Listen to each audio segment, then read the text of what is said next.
계속 진행하도록 할게요. 자, 식육위생에 대해서 할게요. 자, 일단은 이 식육위생 파트는 사실 축산물 가공, 뭐 유가공 이런 거랑 조금 겹치는 파트예요. 그래서 이거는 사실 축산대 학생들이 좀 배우는 파트도 좀 섞여 있고 이제 공정보건학의 범위에 또 있습니다. 되게 중요한 범위 중에 하나고, 그래서 제가 이제 슬라이드에 양을 많이 넣기는 했는데 그런 것들 이제 크게 신경 쓰지 마시고 제가 그냥 중요 부분만 조금 설명을 할게요. 제가 뭐 슬라이드를 많이 쳐냈는데도 되게 많아요. 되게 많고 여러분들도 그냥 일일이 슬라이드 하나하나 그렇게 신경 쓸 필요는 없고 그냥 보면서 제가 그냥 중요하다고 하는 부분에 대해서만 조금 설명을 드릴 거고, 여기서 이제 제일 중요한 파트 중에 하나는 이제 맨 마지막 부분에 나오지만 이제 해습이라는 것도 배워요. 해습. 그래서 해습 부위를 조금 잘 알아두시면 되고요. 자, 동물성 식품 안전관리라고 하면은 기본적으로 식중독을 많이 일으키는 게 우유라든지 아니면 뭐 고기라든지 계란이라든지 이런 동물성 식품이 좀 많은 편이에요. 그래서 아주 옛날부터 이런 데 있어서 특히 이제 세균에 의한 미생물 감염이 제일 많죠. 를 이제 쭉 해왔다 이런 얘기고, 요새는 뭐 헬스빈이 유기농이니 무항생제니 이런 거 되게 많죠. 그래서 식품이 보통 우리가 이제 농장부터 식탁까지 팜투 테이블 이런 얘기 하잖아요. 처음부터 끝까지 이제 완전하게 관리되고 있다 이런 것들을 국가에서 인증을 또 해주고 있고, 자, 이제 사육 단계의 안전성을 이제 확보를 할 때 기본적으로 동물을 키우는 단계부터 안전하게 키워야 됩니다. 그래서 나중에는 그 동물을 잡아먹게 되잖아요. 그래서 사료가 오염이 되어 있다든지 하면은 동물이 건강하지 못하고 사람은 또 병에 같이 걸릴 수 있다 보니까 사료의 안정성도 확보를 하게 되고, 그래서 우리 광우병 배울 때 그 얘기 했죠. 육골분을 먹어가지고 소가 광우병이라는 게 생기고 사람도 그렇게 돼버렸죠. BSE가 이제 광우병인데, 그래서 이런 것들이 전면 차단하기도 하고, 그래서 2000년 12월부터 관추동물, 소에서 유래한 동물성 단백질을 소에 급여하면 안 된다. 그러니까 소, 양 이런 걸로 만든 육골분을 갖다가 한마디로 소한테 다시 먹이는 그러니까 그 소한테 고기를 먹이는 일을 하면 안 된다. 이런 것들이 이제 금지되기도 했었고, 자, 그 다음에 항생제의 남용이라든지, 그 다음 인수용 공통 전염병 같은 것들도 이제 관리가 돼야겠죠. 그래서 처음에 아예 생산하는 단계부터 굉장히 깔끔하게 만들고, 항생제라든지 육골분이라든지 이런 것들도 어느 정도 이제 제어가 돼야 됩니다. 그래서 이제 친환경 축산물이라 그러면 뭐 무항생제도 있고 뭐 유기농도 있어요. 그래서 보시면 항생제라든지 항균제, 호르몬제 같은 거 아예 사용하지 않거나 최소량만 사용한 거, 종류는 뭐 유기축산물, 무항생제 뭐 이렇게 몇 가지 종류가 있습니다. 이런 마크도 있고 뭐 헬스비란 마크 찍혀 있는 경우도 있죠. 자, 그리고 도축하는 과정, 이제는 생산하는 단계를 넘어서 도축하는 단계에서의 안전성을 확보를 해야 돼요. 여러분 이제 도축할 때 소라 돼지 어떻게 죽이냐면은 이렇게 전기 같은 걸로 죽이기도 하고, 그 다음에 총으로 쏴서 죽이는 경우도 있어요. 어쨌든 고통을 최소화하면서 죽이는데, 우리가 아까 식중독 배우면서 닭도 그렇고 소도 그렇고 이 소나 돼지나 닭의 장 속에 이런 식중독 세균들이 많아요. 그러면은 도축할 때 장내 내용물이 고기로 다 튀어버리면은 고기가 전부 오염되잖아요. 근육에는 없고 다 장 안에 있으니까 장만 깨끗하게 제거를 하면은 안정성이 확보가 되는 거예요. 그래서 기본적으로 도축장, 뭐 도계장, 인천 근처에는 뭐 있는지 모르겠지만 뭐 저 아랫지방으로 내려가 경상도, 전라도 이런 데 가면은 도축장, 충청도 이런 데 이쪽으로 좀 내려가면은 그 도축장, 도계장들이 많아요. 그래서 이런 데도 다 위생이 철저하게 관리가 되고 있고, 자, 이게 뭐 이게 도축, 도계 이런 거죠. 그리고 오리를 잡는 데도 있어요. 그 도압이라고 해요. 도압장, 도계장. 도계는 닭, 도축은 소나 돼지. 닭고기 막 걸어놓고, 그래서 닭고기 하는 데서 보통 하루에 뭐 할인이나 이런 데서 5만 마리에서 10만 마리씩 생산을 합니다. 그러니까 닭이 막 이렇게 살아서 날뛰는 걸 갖다가 어떤 단계를 할까요? 죽이고, 털 뽑고, 그 다음에 소독하고, 그 다음에 털만 뽑는 게 아니고 목도 잘라야 되죠. 여러분 목 안 붙어 있죠? 닭 사면 발도 자르죠. 닭발도 자르죠. 다 자르고 씻고 그 다음에 몇 가지 또 가공 공정이 있어. 이런 식으로 해서 이게 컨테이너처럼 계속 돌아가요. 쭉쭉쭉쭉. 소나 돼지도 마찬가지. 소나 돼지도 여러분 어떡하죠? 털도 뽑아야 되죠, 그죠? 처음에 이제 죽이는 게 만만치 않고 데리고 가고 죽이는 게 만만치 않고 털도 뽑아야 되고 그 다음에 이걸 이제 반으로 갈라갖고 안에 있는 내장도 제거를 하고 그 다음에 뭐 팔다리도 다 잘라내고 그쵸? 그 다음에 또 부위별로 이제 가공장감도 잘라내죠. 뭐 어쨌든 별의별 걸 다 해서 여기 있는 사람 보통 수의사예요. 그래서 수의사가 도장을 찍습니다. 도장을 찍어갖고 괜찮은 거다 하면 이제 다음 가공 단계로 넘어가는 거죠. 위의 요소는 되게 많죠. 세균이 될 수도 있고 아니면 아까 말씀드린 뭐 항생제라든지 호르몬제 같은 화학물질이 될 수도 있고 그리고 어떤 물리적인 먼지 같은 게 될 수도 있고 오염원, 설비기구미, 미생 같은 데는 컨트롤이 되고 있고 자 소비 단계에서 안정성 자 이제 도축 단계에서 딱 끝났고 이제는 먹는 단계까지 왔으면은 패스비라는 제도를 통해서 농장부터 식탁까지 안전하고 그 다음에 식품 원산지 표시 같은 것들을 통해서 소비 단계에서도 안전하게 하고 그 다음 뭐 식약처라든지 아니면 뭐 검역검사본부라든지 축산물 인증기준원이라든지 이런 데서 별의별 홍보를 다 하죠. 홍보도 하고 그 다음에 이런 기준도 만들고 리콜 시스템도 만들고 그 다음 원산지 표시 이런 것도 하고 자 식육위생 자 기본적으로 식육위생이 왜 중요할까요? 우리가 여태까지 이제 배웠던 어떤 뭐 브루셀라라든지 이런 인수공통 전염병에 의해서 사람이 감염될 수도 있고 그 다음에 방금 배운 식중독균 같은 거 캠필로바크니 병원성 대장균이니 뭐 이런 것들에 의해서 감염될 수도 있기 때문에 굉장히 일단 중요하고 식용동물이라고 하면은 사실은 종류가 되게 많아요. 우리는 뭐 소돼지 닭만 생각하지만 굉장히 종류가 많고 뭐 아주 많습니다. 중앙아프리카에서 코뿔소, 하마, 코끼리도 나와요. 오스트리아가 캥거루고기 같은 거 있죠, 그죠? 미국이나 이런 데서 말고기 같은 것도 먹고 우리나라에서 개고기 같은 경우는 어떨까요? 개고기는 정말 이 포지션이 좀 이상해요. 그래서 먹어도 되는 식품처럼 나와 있는데 이걸 또 도축을 하면 없어요. 도축을 하면 안 돼요. 그래서 모든 소, 돼지, 닭은 도축장에서 잡아야 됩니다. 그래서 여러분들 뭐 소를 갖다가 집에서 막 잡았다 이러면은 그거는 불법이에요. 도축장에서 잡아야 되는데 걔는 또 그런 도축 처리 시설이 없어요. 도축 처리 시설이 없고 축산물 가공 처리법에 의해서 도축 유통되지 않기 때문에 그러면은 그냥 걔를 그냥 알아서 잡으라는 거예요. 그래서 이게 법규상으로 굉장히 희한한 위치에 있습니다. 걔는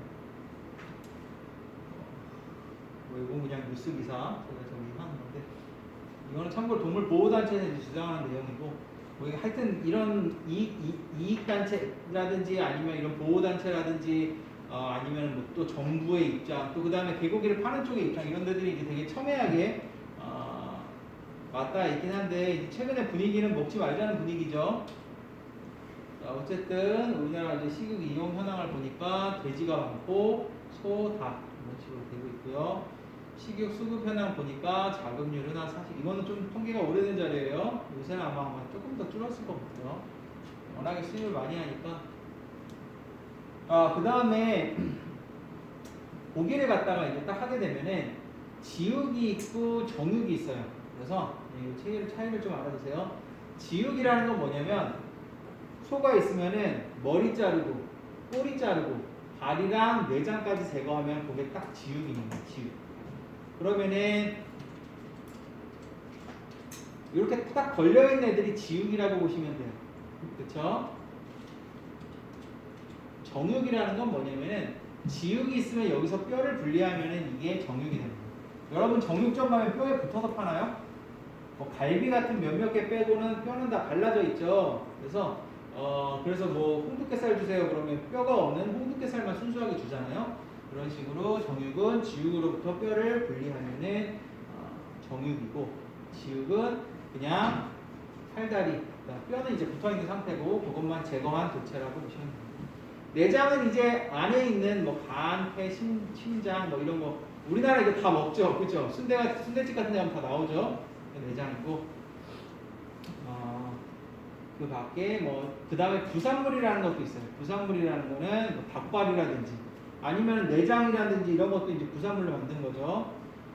그 다음 멸균 식유 가공품이라고 해서 가열 처리 등의 방법으로 가공 기준에 적합하게 살균하여 상업적으로 멸균된 제품.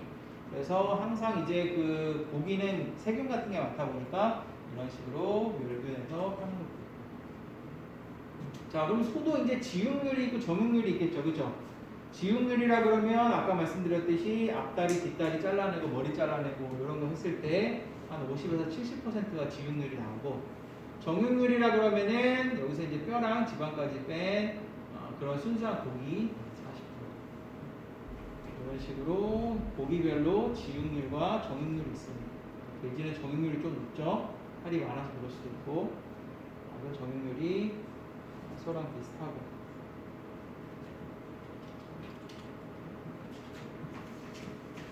그래서 이 가공하고 이런 사람들한테는 정육류, 지육류 이런 게 되게 중요해요. 사실 우리는 이제 가공이 이제 포인트는 아니니까 쇠고기, 돼지고기 뭐 보면 이거 그냥 여러분들 이런 거 아세요? 저도 잘 몰라요.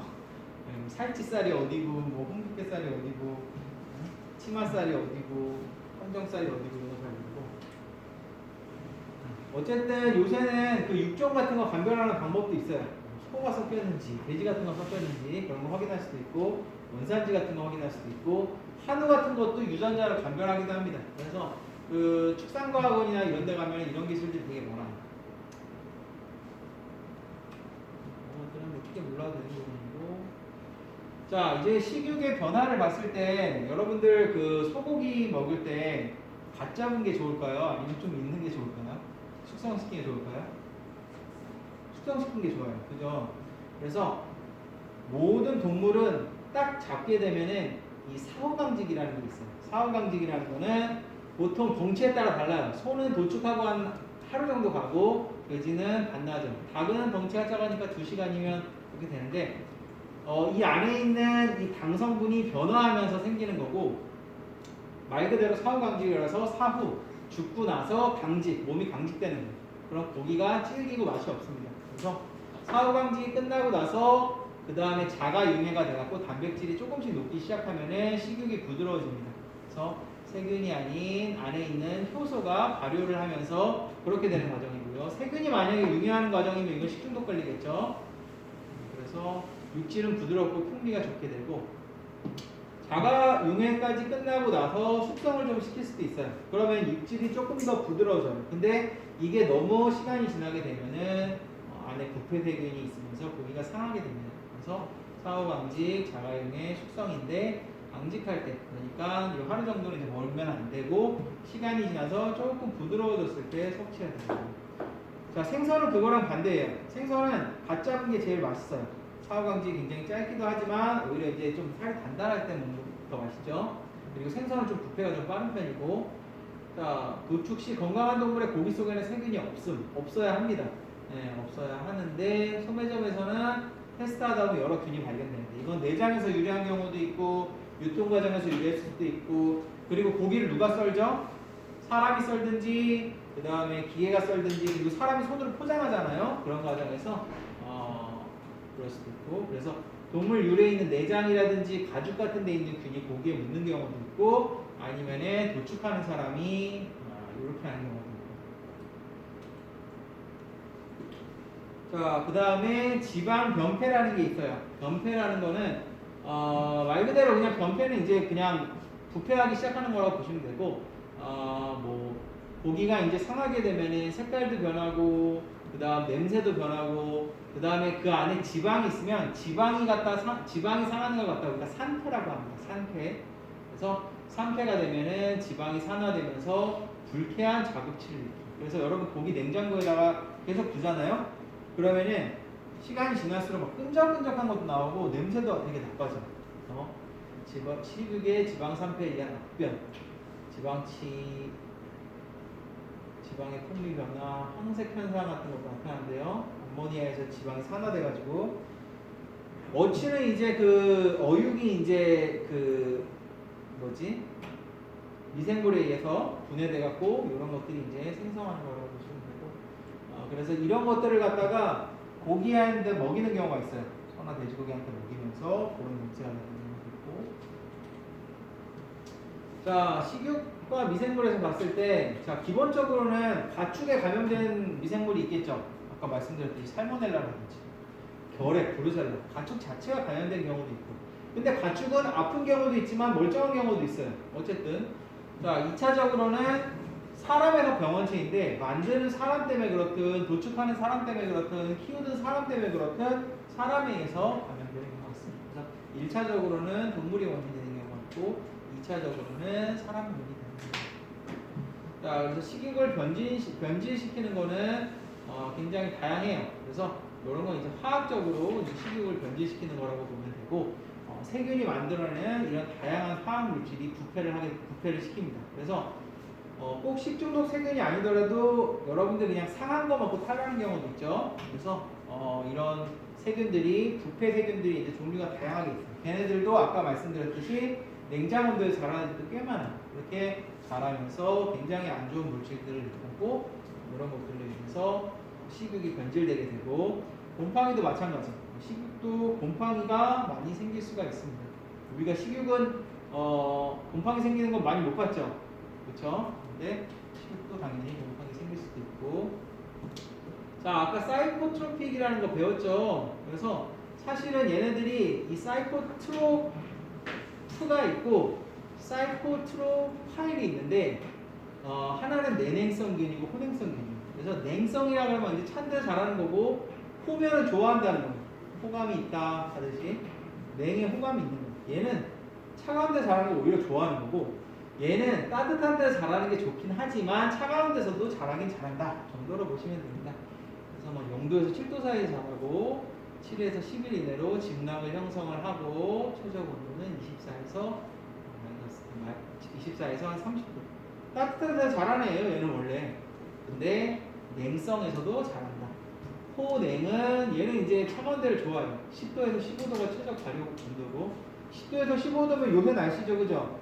요새 날씨가 이 정도 되죠. 그리고 심지어는 영하 같은 데서 자라기도 하고. 자, 그래서 세균을 갖다가 배지에서 키우면은 이렇게 동글동글한 것들이 자라요. 이런 것들이 세균의 덩어리입니다. 세균이 딱 하나 있는데 여기 딱 떨어지잖아요. 그러면은 세균은 무생물에서도 자란다 그랬죠, 그죠? 본격적으로 증식하기 시작해서 요거 하나에 막 1000만 개, 억개씩 막 들어있어요, 세균이. 이런 식으로 자란다고 보시면 되고, 요런 애들이 이제 곰팡이. 요런 애들이 다 세균의 집락이고, 세균, 곰팡이 이렇게 자라게 되거든요. 자, 그래서 이건 뭐 아까 말씀드린 호냉성, 내냉성에 대해서 이제 차이를 설명해 놓은 거 다시 설명드리고. 자, 그래서 그 중에서 제일 유명한 애가 차가운 데서 자라는 부패균 중에 제일 유명한. 얘는 이제 식중독을 일으킬 수도 있지만 기본적으로는 이제 고기를 부패시키는 애예요. 슈도모나스라는 애가 유명해요. 슈도모나스라는 애가 제일 유명하다고 보시면 되고. 그래서 이 혼행성, 내냉성, 그다음 뭐 중온균, 내열균 이런 거 해갖고 사실은 식품 미생학이라든지 축산물 가공학 같은 데 보면 양이 엄청 많아요. 이것에 대해서 배우는 양이. 이런 것들은 이제 우리가 굳이 뭐 배울 필요 없을 것 같고 필요하면 배워야죠.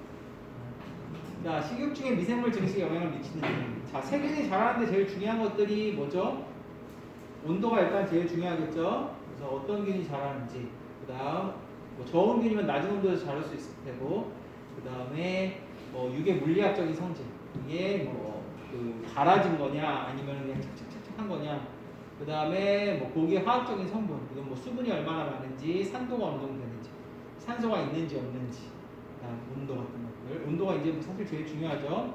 냉장에서 자라는 것들도 있고, 어떤 애들은 완전 얼려도 살아있는 애들도 꽤 많아요. 세균이 얼려도 살아있는 경우가 꽤 많고. 자, 그리고 곰팡이도 있다 그랬죠. 저온 저장육의 곰팡이에 의한 특이적인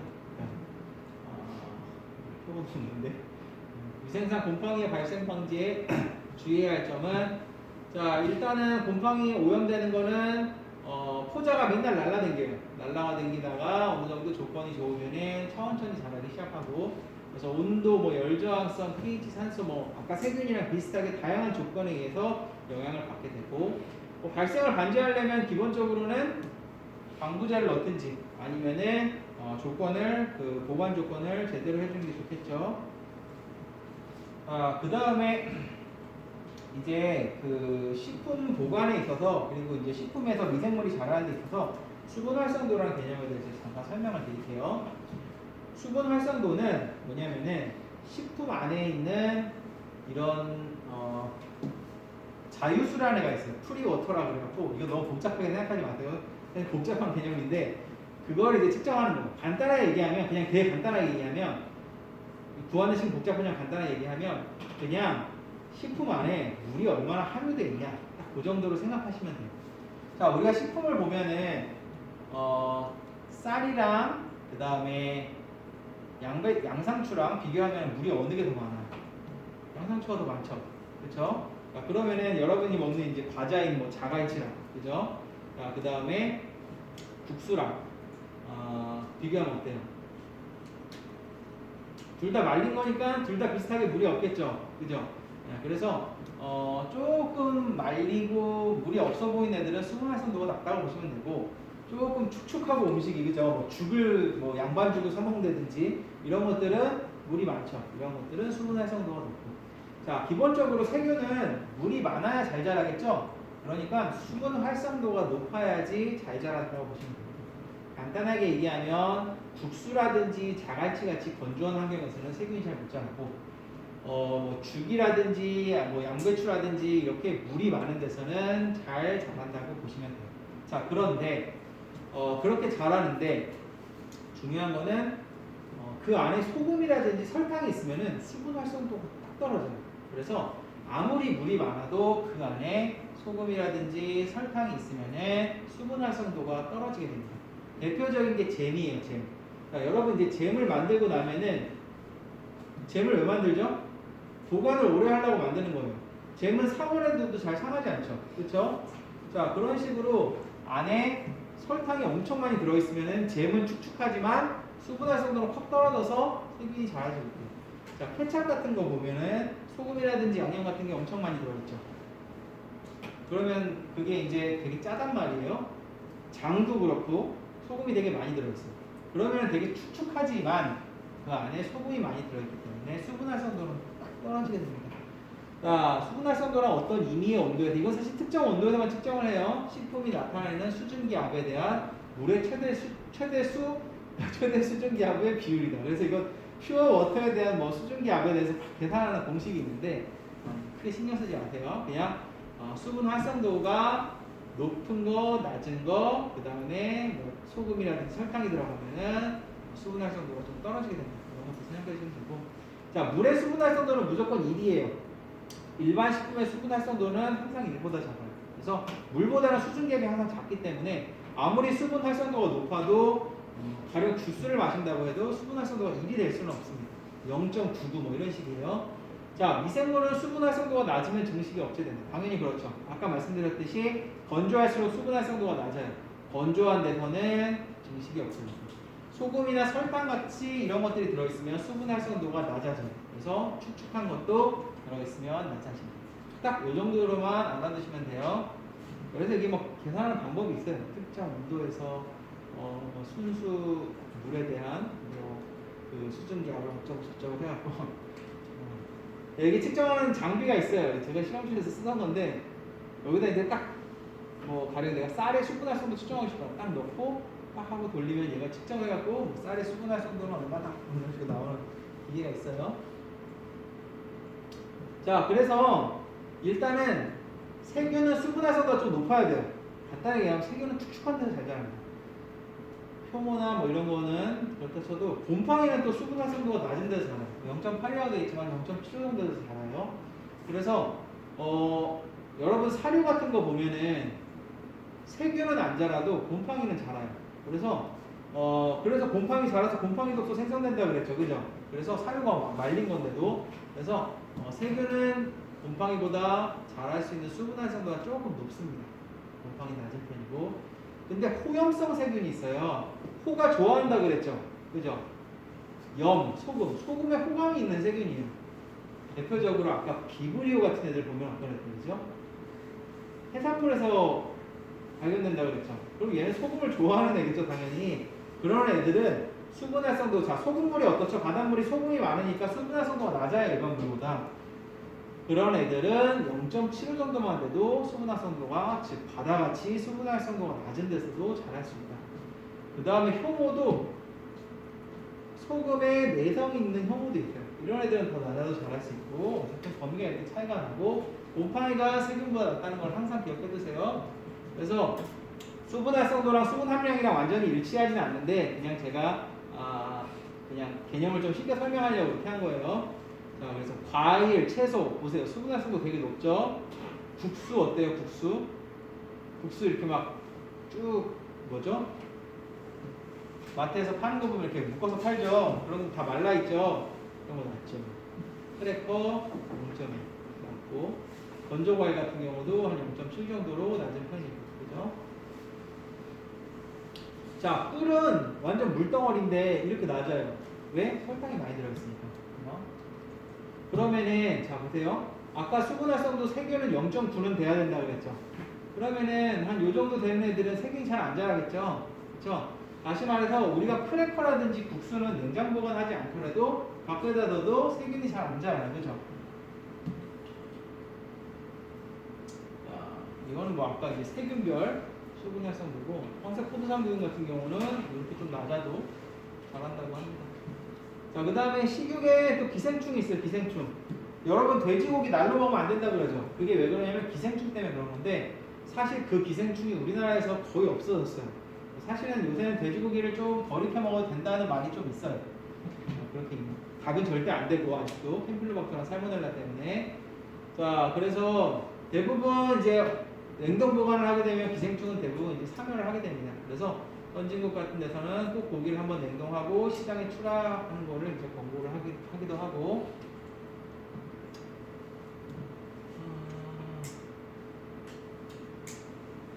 기생충이 이제 유명한 애들이 좀 있어요. 딱 이 두 개가 유명해요. 헤니아 솔리움, 헤니아 사지나타. 그래서 무구조충, 유구조충. 무구조충은 소, 유구조충은 돼지. 뭐 이런 식으로 돼 있는데, 이거는 제가 글쎄요, 지금 크게 배울 필요는 없을 것 같고, 왜냐면 이게 시험에 맨날 나와요. 무구조충은 소, 유구조충은 돼지. 자, 그렇게 되고, 이건 아까 이제 드렸던 설명이고, 1차형, 2차형.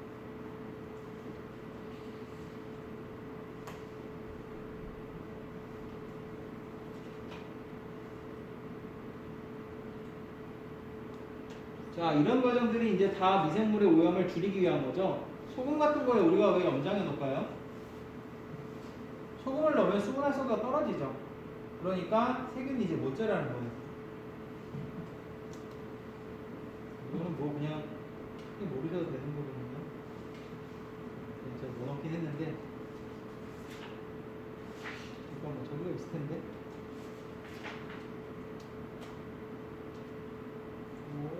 음시하는 이유는 뒤에 나오겠다.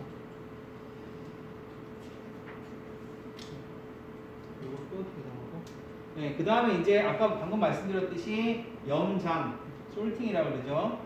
솔트를 넣는 거예요. 한마디로 소금을 넣게 되면은 어떻게 되죠? 수분 활성도가 떨어지면서 세균이라든지 곰팡이라든지 이런 것들이 증식을 못하게 되죠. 옛날에, 그래서 요새는 그냥 냉장고에 넣으면 짱이지만, 옛날에는 이런 염장이라든지 아니면 햄 같은 거 소시지 만들고 이런 식으로 가공시켜서 오래 보관하는 게 다 목적이 있는 거예요.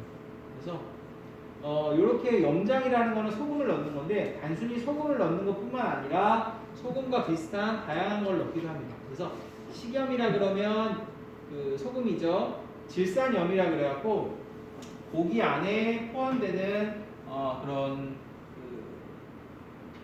첨가지가 있어요. 그래서 여러분들 아마 들어보셨을 거예요. 니트레이트니 나이트레이트니 이런 것들. 그래서 뭐 햄을 조금 뭐 발색시켜서 색깔도 조금 분홍색으로 보이게 만들고, 그리고 보존 기간도 길게 하는데, 이게 뭐 발암 물질이라서 WHO에서 뭐 햄을 갖다 먹으면 안 된다고 했다. 뭐 이런 거. 붉은 고기 먹으면 안 된다고 했다. 그런 게 이제 몇 년 전에 뉴스에 나왔는데, 어쨌든 그 다음에 그 당분에다 절여 넣기도 합니다.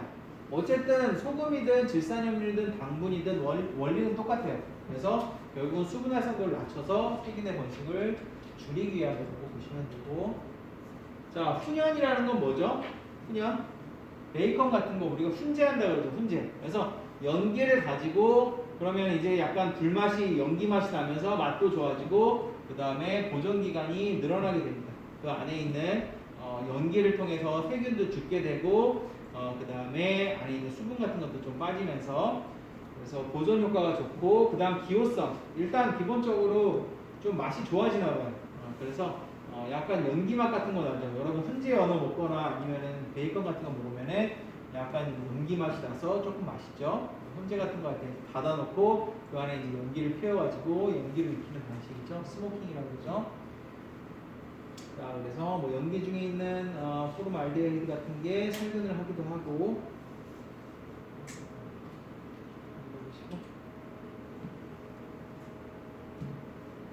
이거는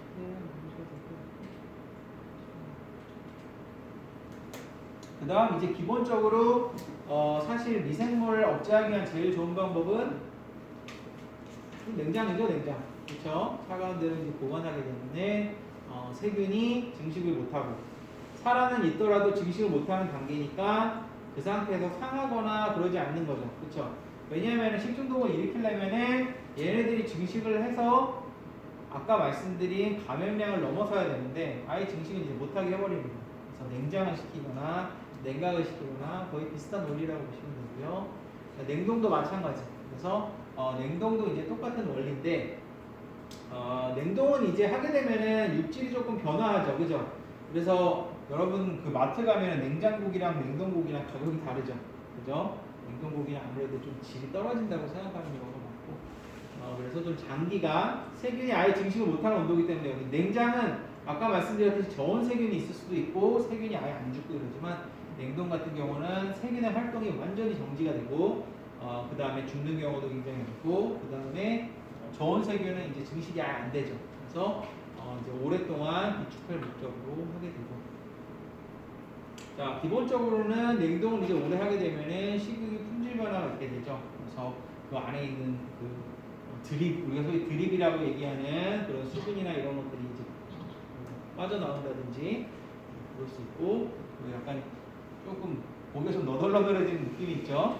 냉동했다가 해동하고 이러면 맛도 없고 품질도 변화되고.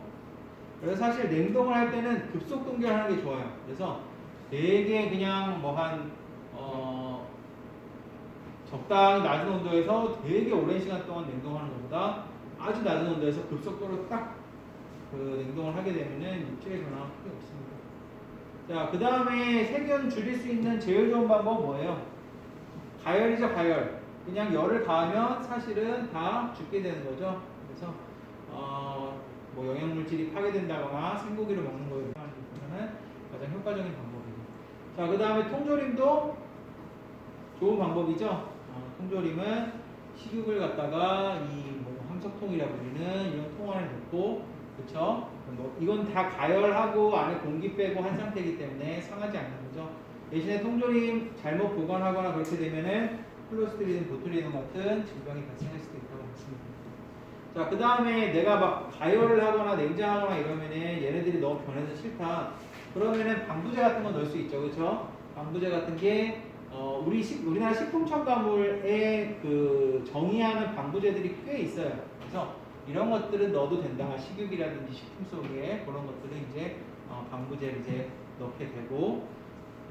그래서 일반적으로 우리가 방부제라고 하면은 종류는 되게 많아요. 종류는 되게 많고 우리나라 그 식품 첨가물이 종류가 굉장히 많습니다. 식품 첨가물 종류가 많은데 보통 이제 약산이라든지 이런 것들 조금씩 사용해가지고 구연산이라든지 이런 거 들어보셨죠?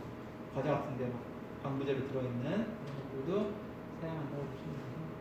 그래서 뭐 아세트산이라든지 이거는 비아세트산이라든지 락틱산이라든지 시트릭산이라든지 이런 것들, 소르빈산 칼륨 뭐 이런 거 들어보셨죠? 이런 것들 이제 다 해가지고 식품 첨가물 내에 규정된 딱 농도대로 이제 사용을 하게 되는 거죠. 그래서 이제 방부제를 넣어서 뭐 문지시키거나 아니면은 보존 기간을 오래 하거나 이런 식으로 축산물이나 축산물 가공식품에서 사용을 하게 됩니다. 자, 햄이나 뭐 베이컨 같은 것들, 그렇죠? 이게 이제 주요 식육 가공품이죠. 그래서 우리가 식육 가공품이라고 그러면은 보통 이제 보존 기간을 늘리기 위해서 보통 이렇게 많이 사용을 하게 되고, 옛날부터 햄이라든지 소세지라든지 베이컨이라든지 이런 식으로 가공을 시켜서 오랫동안 먹었죠. 왜냐면은 여러분 이제 고기를 딱 잡고 나면은 빨리 먹어야죠, 그죠? 사방직이 조금 지나고 나면은 빨리 막 먹어야 되는데, 옛날에는 냉장 기술이 아예 없었단 말이에요. 지금은 냉장, 냉동이 다 가능하지만, 그래서 이런 식육 가공품에 대한 어떤 기술들이 이제 많이 발달이 됐고, 뭐 저온 세균이나 오염균 같은 것들이 여전히 오염이 될 수가 있고, 이건 뭐 그냥 약간 축산물 가공 쪽으로 돼서. 자, 그 다음에 이제 식용 내 잔류물질 검사는 어떤 거 한댔죠? 제일 대표적으로 하는 게 이제 항생제예요. 지난 시간에 말씀드렸죠? 항생제 같은 것들 안에 들어있으면은 EC4 테스트라든지 아니면 몇몇 테스트가 있어요. 그런 것들을 통해서 항생제가 잔류했는지 확인할 수 있다고 했고, 그 다음에 중금속 잔류, 농약 잔류 이런 것들도 요새는 이제 화학 분석기가 워낙 발달했기 때문에 대부분 확인할 수 있다고 보시면 됩니다. 자, 그 다음 이제 계란 위생에 대해서 이제 설명을 드릴게요. 자, 계란이 우리가 이제 보통 계란이라고 하면은 여러분들이 이제 생각했을 때 그냥 알계란만 생각하는 경우가 있어요. 이런 거, 이런 계란만 생각하겠지만 업소나 이런 데서는 액란이라는 것도 써요. 이런 거. 그래서 딱 부으면은 그냥 계란이 줄줄줄줄 흘러나오는 거예요. 그리고 이런 액란도 노른자와 먹은 것도 있고 흰자와 먹은 것도 있고, 여러분들 뭐 가령 빵집 같은 데서는 내가 막 흰자만 필요하든지 노른자만 필요하든지 이런 경우도 있잖아요. 그거 다 언제 일일이 깨고 하는 경우가 있겠어요? 그래서 이런 액란을 통해서 하는 경우가 있는데, 참고로 액란 같은 경우는 여러분 계란 같은 경우는 하나가 그냥 오염되면 이 하나만 먹으면 탈나는 거지만, 액란은 일단은 계란을 뭐 20개, 30개씩 모아놨을 거 아니에요, 이 안에? 그럼 오염된 게 하나 들어가면 얘는 통째로 오염되겠죠. 그렇죠? 그런 식으로 해서 집단식중독이 발생된다고 그래요. 자, 어쨌든 계란은 뭐 크기, 균질성, 외형, 가치 이런 것들이 다 이제 정의가 돼 있고, 사이즈도 뭐 왕란이, 특란이니 다 이제 규격이 정해져 있어요. 그래서 외관을 판정을 했을 때, 그 다음에 이제 빛을 비춰서 투광 판정을 했을 때, 그 다음 환란이라는 건 알을 빼는 거예요. 환란 판정을 했을 때 어떤 식으로 생겨야 된다, 그래야지 무슨 급이다, 이런 것들이 나오고, 우리가 보통 계란이 신선하다 그러면 어때요? 홍고 튀어나와 있는 게 좋은 거죠, 노른자가. 그쵸? 흰자는 약간 탱탱하게 뭉치고, 그런 것들이 이제 그 계란의 어떤 신선도를 평가하는 거예요. 그래서 보통 이제 한 2가지 정도로, 2가지 말고 이제 단위는 되게 많아요. 이렇게 삭제하는데, 호우단이라는 거, 호우단이라는 걸 갖다가, 호우는 이제 영어예요. 호우 유닛이라고 해갖고, 요거는 일단 이제 무게를 재고, 그 다음에 남백의 높이를 잽니다. 남백 높이가 나올 것 같은데, 이게 이제 호우 단위를 이제 측정을 한 건데, 여러분 계란 딱 깨면은 약간 이렇게 물컹물컹하게 뭉쳐지는 부분이 있어요. 그래서 노른자가 있으면 이 주위에 잘 뭐라 그러지? 되게 탱글탱글하다 그래야 되나? 탱글탱글하게 된 남백이 있고 물처럼 흐르는 남백이 있어요. 그래서 난황이 이제 노랗다는 거잖아요. 난황은 노른자고, 난백이라 그러면 흰자예요, 흰자. 그래서 흰자가 농우랑 수양성 남백이랑 이런 식으로 되어 있는데, 그래서 이 호우라는 사람이 흰자의 높이를 측정할 당시에는 흰자와 노른자의 접촉 부위를 측정하여 신선도 값을 측정하였습니다. 즉 농우남백의 높이를 이제 측정을 해갖고 이거랑 이제 무게랑 따져봐갖고 신선도를 측정한다는 거죠. 그래서 현재 우리나라에서는 계란 노른자로부터 농우남백이 넓게 확산되는 방향으로 1cm 되는 지점에 흰자 높이는 이 정도 되겠네요. 측정해서 신선도 측정값으로 이용하고 있습니다. 그러니까 남백이 농우남백이 있고 여기 수양성 남백이 있으면은 그 높이를 이제 측정을 하는 거라고 보시면 되고. 자, 그 다음에 난황계수는 간단해요. 그냥 난황의 높이를 갖다가 난황의 직경으로 나눈 거예요. 간단하게 얘기하면 난황이 노른자죠. 노른자가 높이 솟아있으면 신선한 거라는 거예요. 그래서 여러분들 계란 되게 오래 보관했을 때 딱 깨고 나면 노른자가 푹 퍼지죠. 신선한 계란이 아니죠. 노른자도 탱탱하고 난백도 노무 난백도 탱탱하게 딱 뭉쳐 있으면은 그런 아이들은 신선한 계란이죠. 자, 계란의 뭐 형성 과정 뭐 봤을 때 뭐 이제 그 암컷 닭의 이제 생식기를 통해서 이런 과정이 이제 만들어지게 되고, 그래서 이게 계란이죠. 이제 보면 이제 난각이 있고, 그리고 난각도 이제 뭐 층이 좀 있어요. 그리고 안쪽에 이렇게 조금 얇은 난각도 있고, 뒤쪽에는 이제 기실이라고 해서 공기주머니가 조금 있고, 그리고 이런 건 이제 알끈이죠.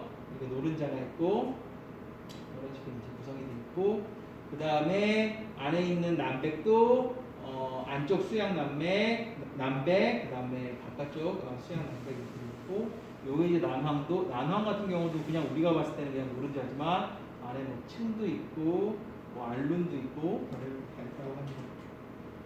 자, 그래서 난각이 있고, 난각 안쪽으로 난각막이라 그래서 하나 더 층이 있는 거고요.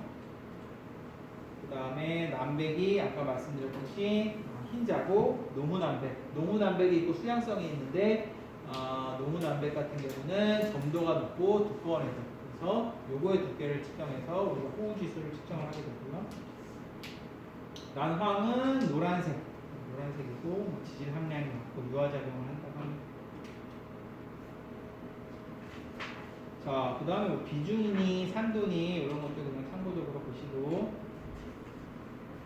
그 다음에 그 계란도 뭐 액란 기준이 있고 그냥 신선란 기준이 있고 뭐 다양하게 있어요. 그러니까 가열 형성 성형 제품이라고 해서 이제 익혀서 나오는 애들은 이런 식으로 가열을 해갖고 나와야 된다. 나는 계란은 이제 완전 식품에다가 뭐 이것저것 다 좋다고 하죠. 요새는 콜레스테롤이 많다 막 이런 얘기도 많죠. 자, 그래서 계란은 기본적으로 딱 이 자체가 방어 여건을 구성하고 있어요. 그래서 계란의 안쪽으로는 일반적으로 세균이 잘 못 들어가요.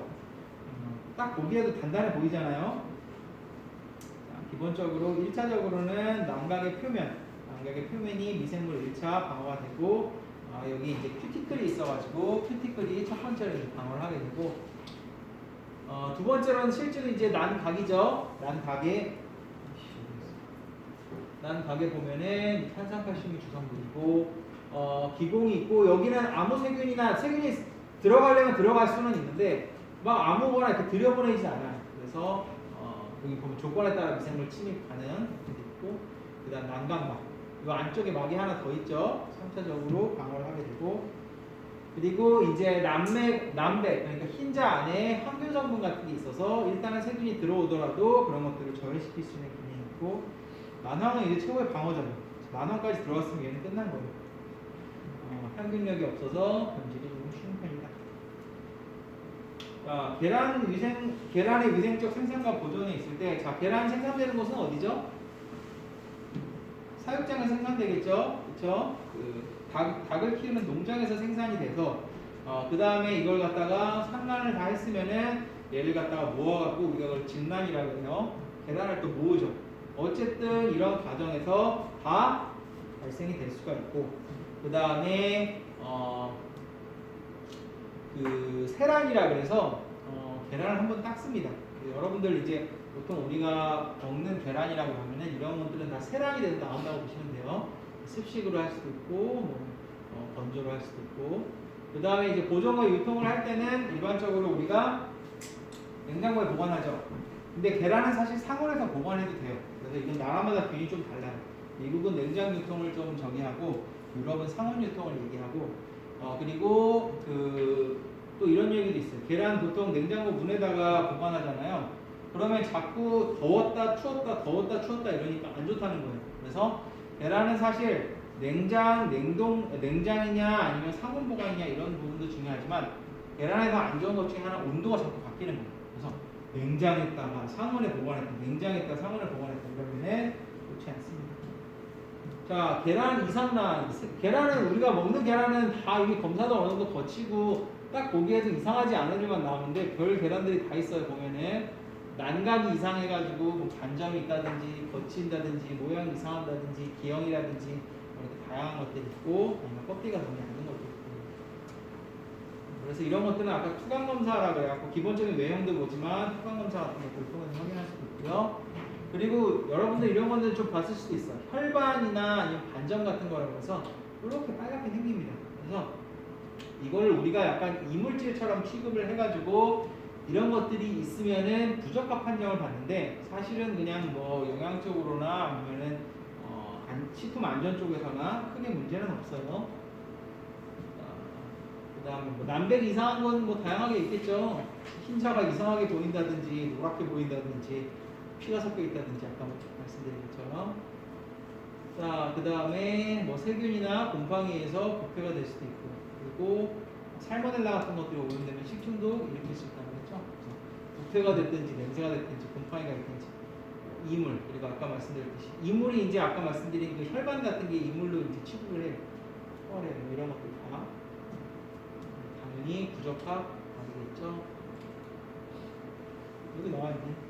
네, 그래서 이물이 혼입되거나 혈액이 함유된 거 식용 부적합이라는데 이거 솔직히 별로 문제 아니다. 얘기는 나오고 있고. 자, 뭐 계란으로 인한 건강장애는 보통 알레르기가 많죠. 그렇죠? 그 다음에 식중독도 많이 있을 수 있고 아까 말씀드렸듯이 살모넬라 같은 것들. 그 다음에 뭐 그 계란에도 항생제라든지 이런 것들이 남아 있을 수 있어요. 사료를 통해서 들어온 유해 성분이 있을 수도 있고. 그 다음에 뭐 콜레스테롤이 뭐 나쁘다 그러는데 이거는 반론도 되게 많아요. 노른자에 콜레스테롤 많아서 일주일에 몇 개씩 먹으면 안 된다 이런 얘기 있는데. 자, 아까 말씀드린 살모넬라가 계란에 어떻게 오염이 되냐면은 살모넬라는 장이나 이 안속에 그 배 안쪽에 저기 닭은 이미 살모넬라를 가지고 있어요. 그러면은 알이 만들어지는 과정에서 난소를 통해서 알 속으로 바로 들어갈 수도 있고 그래서 계란이 총 배설강 통과 시 껍질을 통과할 때 그래서 닭의 장에는 살모넬라가 많기 때문에 총 배설강이 조류는 소변을 놓는 곳과 대변을 놓는 곳이 따로 되어 있지가 않아요. 포유류처럼. 그래서 하나로 되어 있죠. 그래서 그런 총 배설강을 통과할 때 이제 껍질을 통과해서 들어가기도 하고 그렇다고 하고 세척할 때나 조리자에 있어서 그래서 이제 뭐 가령 뭐 어디죠? 그때 말씀드렸듯이 아까 말씀드렸듯이 뭐 김밥집 같은 데 식중독 같은 게 터지면은 이런 거겠죠. 조리자에 있는 거. 백상란, 동결란, 그 다음에 계란도 가공품이 되게 많아요. 피단이니 이런 거 한번 읽어보세요. 피단 같은 거는 이제 중국집 가면 먹어봤을 수도 있어요. 약간 확 냄새 나는 그런 달걀 가공품인데 이렇게 생겼죠. 그 다음에 이런 거 다 마요네즈니 뭐니 다 이제 보시면은 알 가공품이 이제 다양하게 있어요. 아까 말씀드렸듯이 신선란도 있겠지만 그걸 갖다가 가공한 거. 그래서 액란처럼 이제 만든 거. 그래서 난황만 모은 노른자만 모은 액체, 흰자만 모은 액체, 그다음에 분말로 한 거. 그다음 노른자만 분말로 한 거, 흰자만 분말로 한 거. 그리고 아까 말씀드렸듯이 가열해서 파는 거, 염지한 거, 피단 이런 거 다양하게 있습니다. 그래서 당연히 알 가공품도 농약이라든지 항생물질이라든지 이런 것들 다양하게 들어갈 수가 있고. 그래서 멜라민이었나 그 얼마 전에 그 식약처에서 무슨 뭐에 그 피프로니에 오염된 계란 해갖고 막 뉴스 나오고 있었죠. 이 식품 안전이 뭐가 터지면 항상 뉴스 나와요. 그래서 축산물 가공기준 및 성분기구에 보면은 한라는 계란 깨고 이런 거 검사할 때 오염이 되지 않도록 구획된 작업장에서 위생적으로 깨는 과정에서 당연히 손에 묻어서 오염될 수도 있으니까 그래서 뭐 계란에 대해서 어떻게 검사하는지 어떻게 보관하는지 계략적으로 나와 있고 자 우유부터는 조금 쉬었다 하겠습니다.